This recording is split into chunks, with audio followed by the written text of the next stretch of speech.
Selamat bertemu kembali dengan pelajaran matematika untuk SMP kelas 9. Kali ini dengan materi transformasi. Pada bagian ketiga ini kita akan membahas refleksi untuk bagian pertama.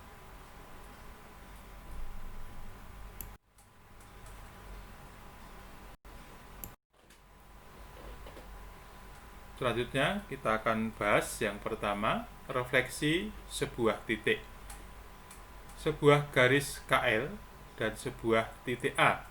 Kita akan mencari letak bayangan titik A jika dicerminkan terhadap garis KL.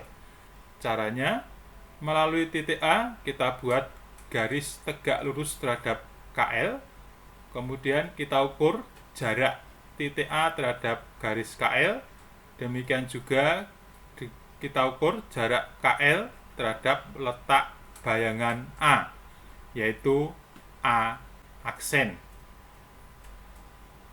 Jadi bayangan A oleh refleksi terhadap KL adalah A aksen. Ini bisa kita tuliskan, titik A oleh refleksi terhadap garis KL menghasilkan bayangan A aksen. Pada refleksi titik di atas berlaku bahwa yang pertama A aksen tegak lurus terhadap KL. Yang kedua, jarak A terhadap KL sama dengan jarak A aksen terhadap KL. Ini berarti bahwa jarak titik asal terhadap cermin sama dengan jarak antara titik bayangan terhadap cermin. Selanjutnya yang kedua, refleksi sebuah garis. Sebuah garis AB akan kita refleksikan terhadap garis G. Langkahnya kita mencari letak bayangan titik B dengan cara kita buat garis melalui titik B tegak lurus terhadap garis G, kemudian kita ukur panjangnya, maka kita bisa mendapatkan letak titik B aksen. Dengan cara yang sama, kita bisa menentukan letak bayangan titik A. Melalui titik A, kita buat garis tegak lurus terhadap garis G, kita ukur dengan panjang yang sama, maka kita dapatkan letak titik A aksen, yaitu bayangan dari titik A. A aksen dan B aksen kita hubungkan, maka kita dapatkan garis A aksen B aksen yang merupakan bayangan dari garis AB oleh refleksi terhadap garis G. Maka bisa kita tuliskan garis AB oleh refleksi terhadap garis G menghasilkan bayangan garis A aksen B aksen. Pada refleksi di atas berlaku yang pertama, A aksen tegak lurus terhadap garis G, B aksen tegak lurus terhadap garis G. Yang kedua, A aksen sejajar B aksen. Ketiga, jarak A terhadap garis G sama dengan jarak A aksen terhadap garis G. Yang keempat, jarak B terhadap G sama dengan jarak B aksen terhadap G. Yang kelima, panjang AB sama dengan panjang A aksen B aksen. Yang ketiga, refleksi sebuah bangun. Segitiga ABC akan kita refleksikan terhadap garis KL. Maka langkahnya kita mencari bayangan dari titik sudutnya. Melalui titik C kita buat garis tegak lurus terhadap KL, kemudian kita ukur jaraknya yang sama panjang, maka kita dapatkan letak bayangan titik C, yaitu C aksen. Demikian juga dari titik B kita buat garis tegak lurus KL, selanjutnya kita ukur jarak B terhadap KL dengan ukuran yang sama, maka kita dapatkan letak B aksen. Demikian juga titik A kita buat garis tegak lurus terhadap KL, kita ukur dengan jarak yang sama, maka kita dapatkan bayangan titik A yaitu A aksen. Maka kita dapatkan bayangan segitiga ABC, yaitu segitiga A aksen, B aksen, C aksen. Pencerminan ini dapat kita tulis bahwa segitiga ABC direfleksikan terhadap garis KL, menghasilkan bayangan segitiga A aksen, B aksen, C aksen. Pada pencerminan bangun di atas, dapat kita simpulkan yang pertama, A aksen sejajar dengan B aksen, sejajar dengan C aksen. Yang kedua, segitiga ABC kongruen dengan segitiga A aksen, B aksen, C aksen.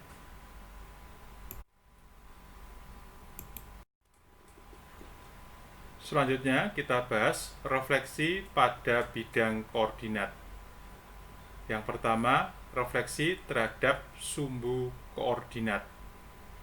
Pada bidang koordinat kita tentukan letak titik A, yaitu dengan koordinat A, B.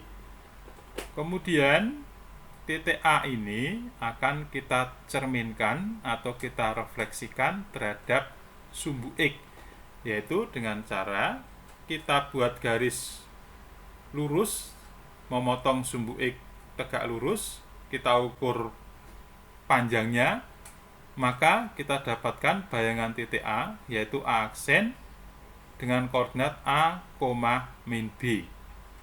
Selanjutnya, jika titik A ini kita cerminkan terhadap sumbu Y, maka dengan cara yang sama kita buat garis tegak lurus terhadap sumbu Y, kita ukur jaraknya, maka kita peroleh letak bayangannya, yaitu A double aksen dengan koordinat min A, B.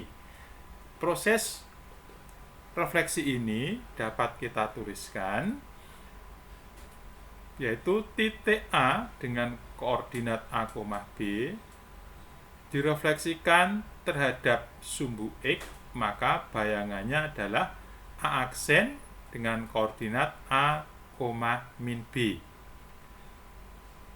Titik A dengan koordinat A, B jika direfleksikan terhadap sumbu Y, maka bayangannya adalah A double aksen dengan koordinat min A, B. Mari kita perhatikan contoh berikut. Yang pertama, tentukan bayangan titik E dengan koordinat 4,5 oleh refleksi terhadap sumbu X. Kita coba bersama-sama. Titik E dengan koordinat A, B jika direfleksikan terhadap sumbu X, maka bayangannya adalah E aksen A, min B. Kemudian kalau titik E ini koordinatnya 4,5 dicerminkan terhadap sumbu X, maka E aksen bayangannya adalah E aksen dengan koordinat 4,-5. Contoh yang kedua, tentukan bayangan titik G dengan koordinat min 3,-6 oleh refleksi terhadap sumbu X. Mari kita selesaikan bersama. Titik G dengan koordinat min 3,-6 direfleksikan terhadap sumbu X, maka bayangannya adalah G aksen min 3, min 6. Jadi seperti rumus di atas, bayangannya adalah A, min B. Jadi G aksen min 3, min 6, maka diperoleh G aksen dengan koordinat min 3,6. Nomor 3, tentukan bayangan titik H dengan koordinat 8, min 13 oleh refleksi terhadap sumbu Y. Kita selesaikan bersama. Titik H dengan koordinat 8, min 13 oleh refleksi terhadap sumbu Y diperoleh bayangannya adalah H aksen min 8, min 13. Ingat bahwa titik A dengan koordinat A, B jika direfleksikan terhadap sumbu Y, maka bayangannya adalah min A, B, seperti rumus di atas.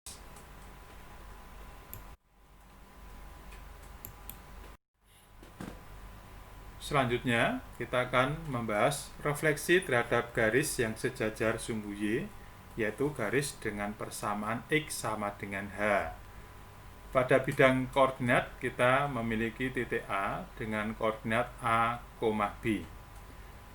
Titik A dengan koordinat A, B akan kita refleksikan terhadap garis X sama dengan H.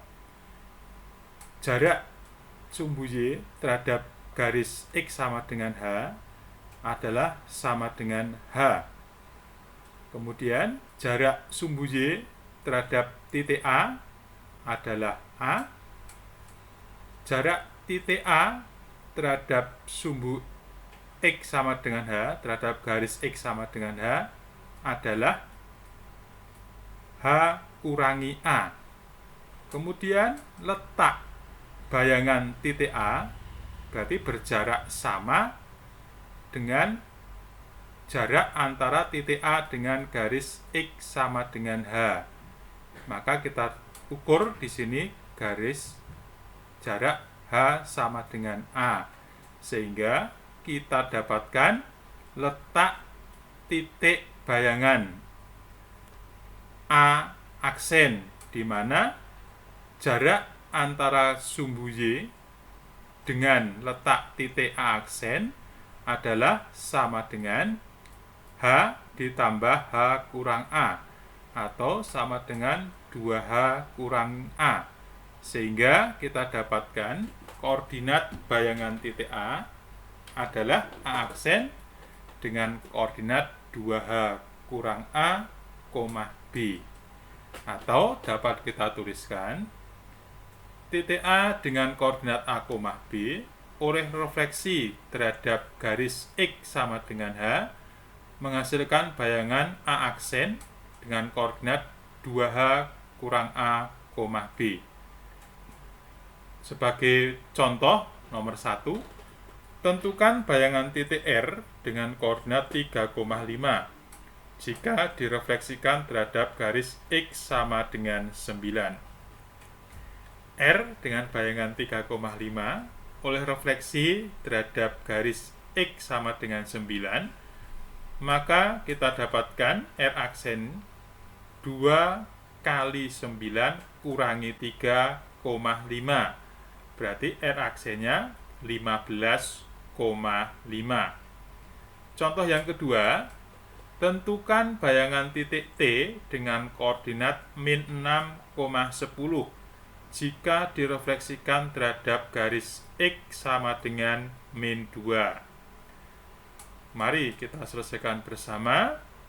Titik T dengan koordinat min 6,10 oleh refleksi terhadap garis X sama dengan min 2. Bayangannya adalah T aksen dengan koordinat 2 kali min 2 dikurangi min 6,10. Maka kita peroleh bahwa koordinat T aksen adalah 2,10.